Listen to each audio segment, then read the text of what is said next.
Oi pessoal, tudo jóia? Iremos então dar continuação à nossa salinha sobre o aparelho digestório. Estarei abordando agora sobre o intestino médio e o intestino posterior e as malformações relacionadas a eles. Então, o intestino médio ele é vascularizado pela artéria mesentérica superior.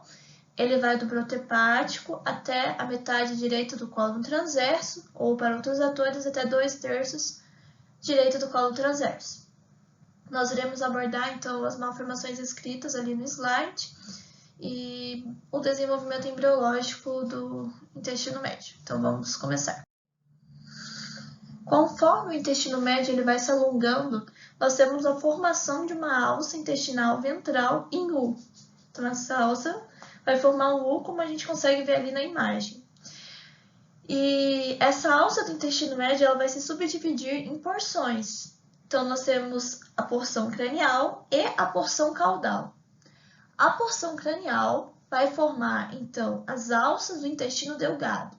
Já a porção caudal vai formar o restante do intestino, que possui, então, uma dilatação, que vai formar o seco e o apêndice primitivo, que vai dar, então, origem ao apêndice vermiforme.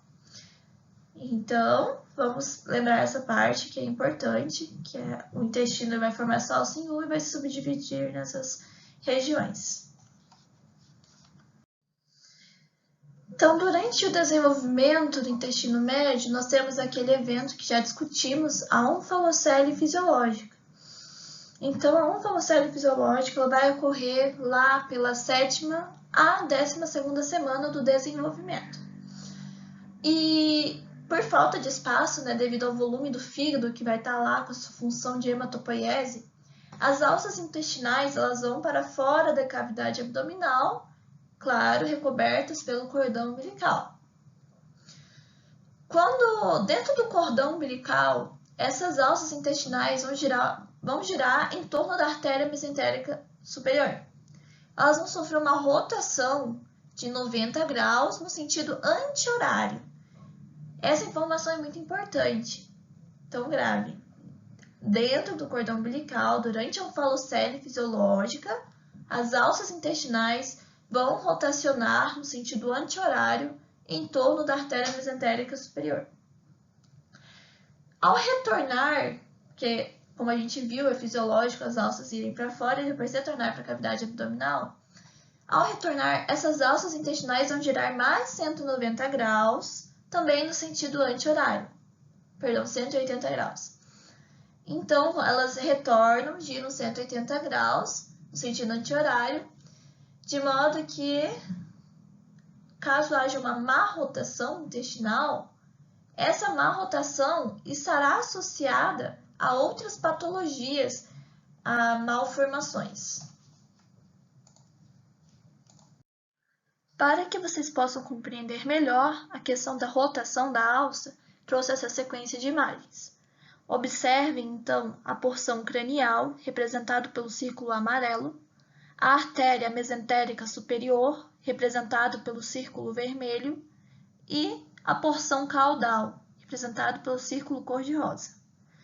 Inicialmente, então, as alças intestinais, já dentro do cordão umbilical, farão uma rotação de 90 graus no sentido anti-horário, ficando então nessa posição vertical em relação horizontal em relação à artéria mesentérica superior. Durante o regresso da onfalocele fisiológica, nós teremos então um giro de 180 graus também no sentido anti-horário dessas alças em relação à artéria mesentérica superior. Temos então ali na terceira imagem a conformação final das alças intestinais. Prestem bastante atenção nessas imagens para tentar fixar, porque a questão da rotação das alças são importantes, pois uma má rotação da alça intestinal irá resultar em malformação, que nós veremos adiante. A primeira malformação que iremos ver do intestino anterior é a hérnia umbilical. A hérnia umbilical nada mais é do que a herniação novamente de alças intestinais devido a um mau fechamento da abertura umbilical e a defeitos na formação da linha alba, Por isso, geralmente, essa malformação ocorre na linha alba, porque a causa é o fechamento inadequado, o defeito na formação dessa linha. E a hérnia umbilical nada mais é do que essa massa intestinal, essas alças intestinais protusas, só que revestidas por tecido subcutâneo e pele. Essa hérnia geralmente fica mais proeminente durante o esforço físico, durante a tosse e durante o choro. Ela é facilmente reduzida por um anel fibroso no umbigo, sendo que na maioria dos casos não é necessário operação. A estenose e atresia intestinal nada mais é do que a oclusão parcial ou total da luz intestinal. Por que isso ocorre? Geralmente, durante o desenvolvimento do intestino, há a formação de vários vacúolos e esses vacúolos vão se fundindo, fazendo então a recanalização do intestino. Caso eu tenha um número inadequado de vacúolos, eu não tenho a recanalização intestinal. Outra causa possível é a falha na circulação fetal. Quais são as consequências dessa malformação? As consequências seriam necrose e fibrose do segmento envolvido, com interrupção do trânsito intestinal. Então, os sintomas estão associados à obstrução intestinal. Como visto anteriormente, a rotação intestinal é muito importante para que não ocorra, então, a questão da malformação relacionada a essa má rotação intestinal. Relembrando, então, primeiramente, essa alça intestinal vai girar 90 graus em torno da artéria mesentérica superior, dentro já do cordão umbilical, no sentido anti-horário, e depois, no regresso da onfalocele fisiológica, mais 180 graus também no sentido anti-horário. E, caso não ocorra essa rotação, nós teremos a má rotação intestinal, que vai resultar em posições variadas dos componentes intestinais e também irá resultar em volvos intestinais. O que é um vóvulo intestinal? O vóvulo intestinal nada mais é do que uma obstrução causada por torção ou por um nó no trato gastrointestinal.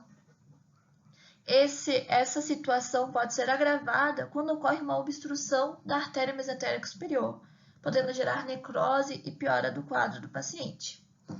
Na primeira imagem, nós conseguimos ver então as variadas posições do intestino delgado, do intestino grosso, bem como torções também nas alças intestinais.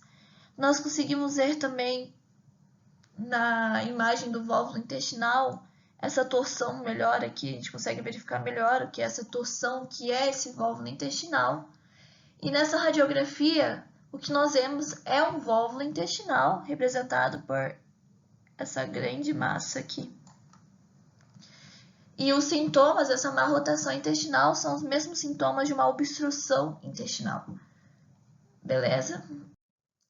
Quanto ao divertículo de Meckel, ele nada mais é do que um remanescente da porção proximal do canal vitelínico. Esse divertículo de Meckel também é conhecido como divertículo ileal por causa da posição que ele se encontra. Esse divertículo ele ocorre na porção antimesentérica do íleo, por isso divertículo ileal. Ele acomete mais o sexo masculino e cerca de 2 a 4% da população. Esse remanescente pode apresentar estrutura histológica semelhante ao do íleo, no entanto, também pode conter fragmentos da mucosa gástrica ou pancreática. E quando ele contém esses fragmentos, mucosa gástrica ou pancreática, pode ocorrer ulcerações, sangramento e inflamação. Então, quando ocorre uma inflamação desse divertículo, o paciente apresentará sintomas exatamente, manifestações clínicas exatamente como o da apendicite. Então, vai imitar a manifestação clínica do apendicite. E essa é uma característica muito importante do divertículo de Meckel. Então, as principais informações sobre essa malformação é essa questão dela ser um remanescente do canal vitelínico e dela poder ter esses fragmentos de mucosa gástrica ou pancreática.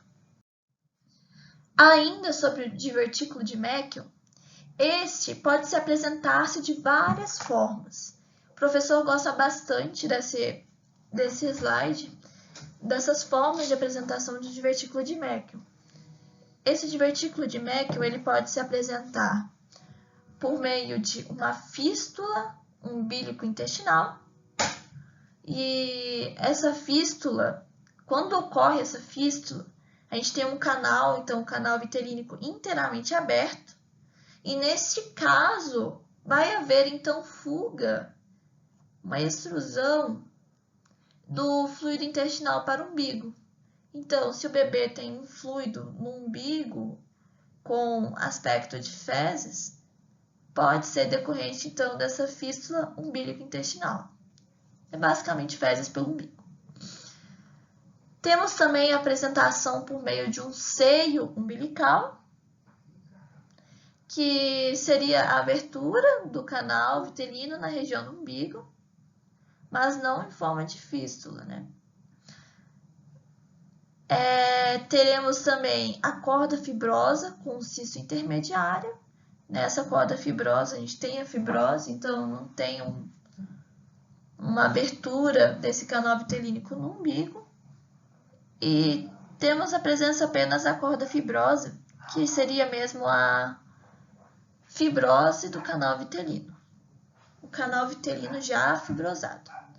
O professor ele cobrou uma questão na prova sobre o divertículo de Meckel, no qual ele colocava um caso clínico de um bebê que tinha a presença desse líquido intestinal, era uma questão aberta, que tinha a presença então desse fluido intestinal na região umbilical. Colocou então essa questão dessa apresentação e a gente tinha que colocar o que era e a causa, o porquê dessa malformação. Finalizamos então o intestino médio e seguimos para a última parte dessa linha, que é o intestino posterior. O intestino posterior é vascularizado pela artéria mesentérica inferior e ele se estende, só para lembrar, da metade esquerda do cólon transverso e vai até a cloaca.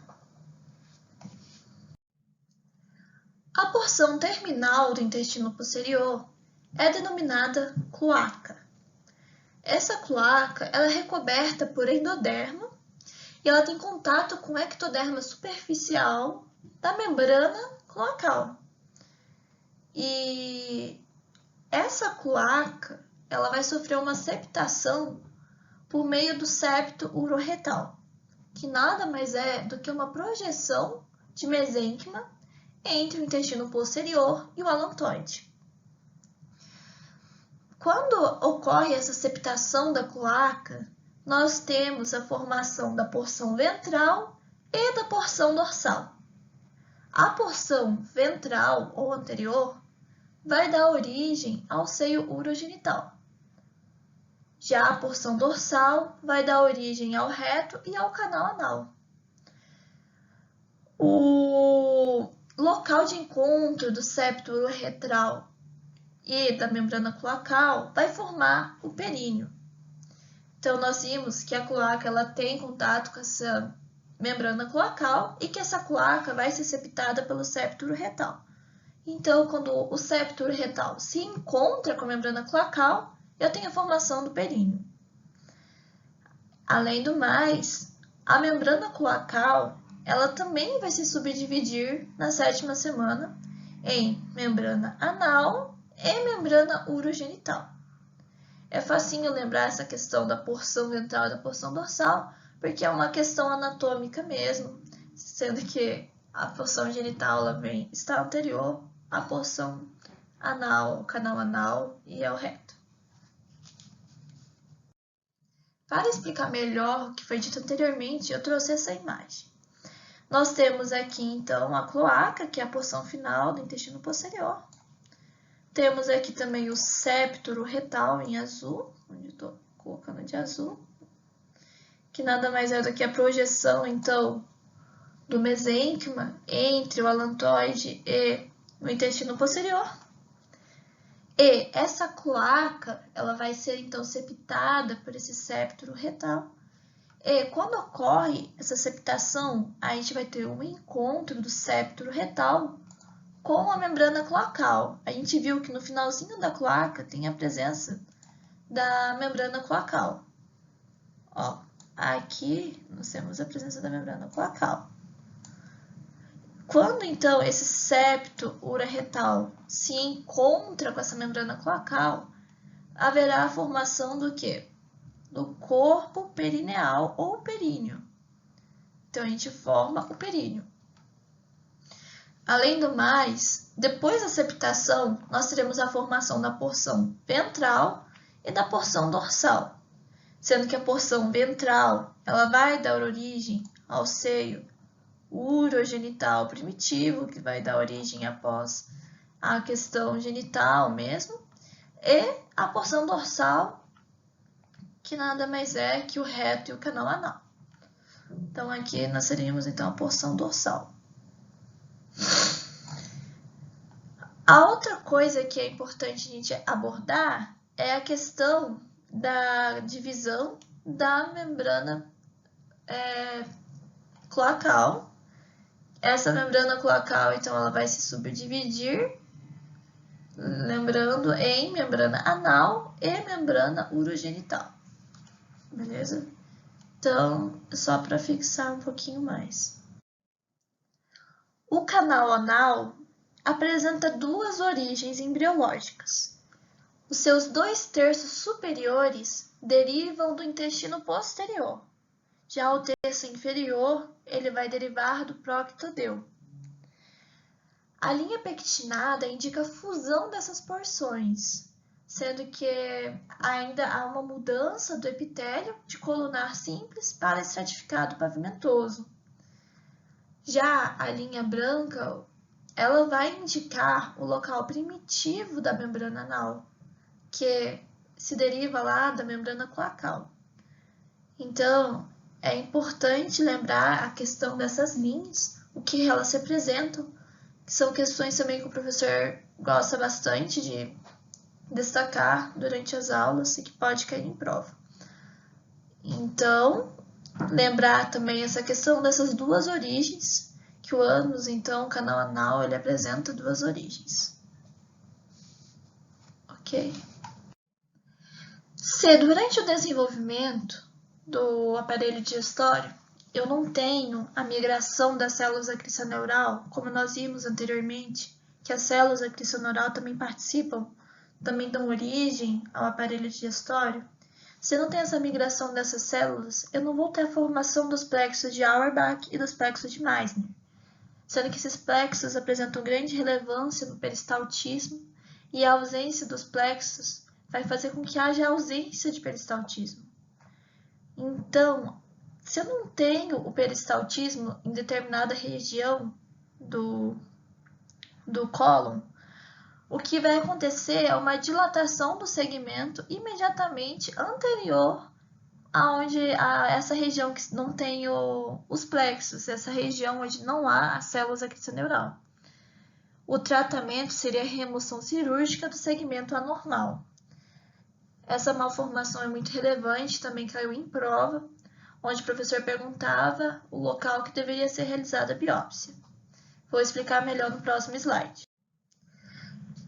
No megacólon congênito, portanto, é muito importante a gente verificar o local onde está o problema. Foi uma questãozinha de prova, no qual o professor colocou uma imagem e a gente tinha que fazer um X na região onde estava o problema e explicar o que estava acontecendo. Então, a biópsia ela tem que ser realizada onde não há peristaltismo, onde o peristaltismo está prejudicado. E o peristaltismo está prejudicado na região posterior à dilatação. Então, a dilatação ela sempre vai estar anterior ao local prejudicado. Por quê? Se eu não tenho o peristaltismo nessa região aqui, vai ocorrer um acúmulo do bolo fecal anterior a esse local onde eu não tenho os plexos nervosos, os plexos meentéricos. Essa questãozinha é bem importante e é importante também lembrar a causa do megacólon, que seria então a ausência da migração das células da crista neural, beleza? Bem relevante essa malformação. Se eu tenho desenvolvimento anormal do septo retal, uma septação incompleta da cloaca, eu vou ter a formação de anomalias anorretais. Essas anomalias podem ser ditas baixas, anomalias baixas, ou ainda anomalias altas. As anomalias baixas se subdividem nas seguintes. Eu tenho a estenose anal, que seria um estreitamento do canal anal e do ânus. O ânus imperfurado, que seria uma septação incorreta da membrana cloacal pelo septo urogenital. O ânus impérvio, que se subdivide em agenesia anal e atresia membranosa do ânus. A agenesia anal, como o próprio nome diz, não tem uma formação do ânus. O canal anal ele termina em fundo cego, sendo que pode haver fístulas, presença de fístulas, tanto para a uretra como para a vagina.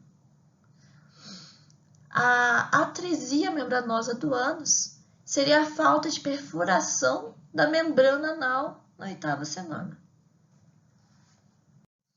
As anomalias altas já envolvem o reto. Nós temos a agenesia anorretal, que é quando o reto ele termina em fundo cego, acima do músculo bulborretal, sendo que também podemos ter a presença de fístulas, como por exemplo a fístula reto-vaginal, a fístula reto-uretral, a fístula reto-vesical, que vai então até a bexiga, a fístula reto-vestibular. Assim, eu posso ter a passagem do mecônio para o sistema urinário ou ainda para o vestíbulo. Também temos a atresia retal, como o próprio nome diz, a gente teria o canal anal e o reto separados, porque o canal retal ele vai ser atrésico, ou seja, a gente não vai ter uma recanalização do reto, então ele vai terminar em fundo cego. Mostrando rapidamente, então, as malformações anteriores, nós temos, então, a atresia retal com fístula vaginal. Aqui nós conseguimos ver, então, ó, aqui seria o canal vaginal. E aqui a gente teria a presença da fístula, que vai, então, do reto para o canal vaginal. E a gente vê também que a gente tem uma atresia retal, porque a gente não tem, então, uma continuação aqui do reto com o canal anal e o ânus. Então, essa seria uma atresia. Outra possibilidade seria a fístula indo do reto até o sistema, o aparelho urinário, podendo ser até a bexiga ou até a uretra. Esse reto ele é atrésico, a gente consegue ver que ele não apresenta uma continuação com o canal anal. Então, é um reto atrésico, a gente também não tem a presença do canal anal nem da perfuração. Aqui, outra possibilidade seria a presença do reto e do canal anal, no entanto, seria um ânus imperfurado ou impérvio. E a gente também teria aqui a presença da fístula para o escroto. Aqui, ó. Então, são inúmeras possibilidades de fístulas e de anomalias altas ou baixas que ocorrem, então, nesse intestino posterior. Então, para finalizar, algumas dicas para as provas, que seriam, então, a questão do megacólon congênito, da biópsia, seria a questão da secreção pelo umbigo, que pode ser, então, de vertículo de Meckel com a fístula. Seria também a questão do canal anal ter duas origens e a respeito da linha pectinada, da linha branca, linha alva. A questão da rotação do estômago, das repercussões anatômicas dessa rotação do estômago. As malformações em si, em geral, ele gosta de cobrar bastante caso clínico. E a diferença entre onfalocele e gastrosquise também é muito relevante. Beleza? Aqui são o checklist das malformações a nível de revisão. Não é necessário você decorar essas malformações, é mais fácil entender o porquê dessas malformações e raciocinar mesmo e dar bastante valor para elas porque é bastante cobrado.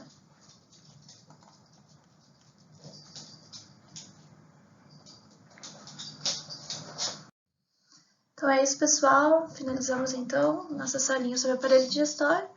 Espero ter contribuído de alguma forma. Eu sei que a matéria não é fácil, mas qualquer dúvida que tiverem é só me mandar, que eu estarei disposta a responder, beleza? Obrigada.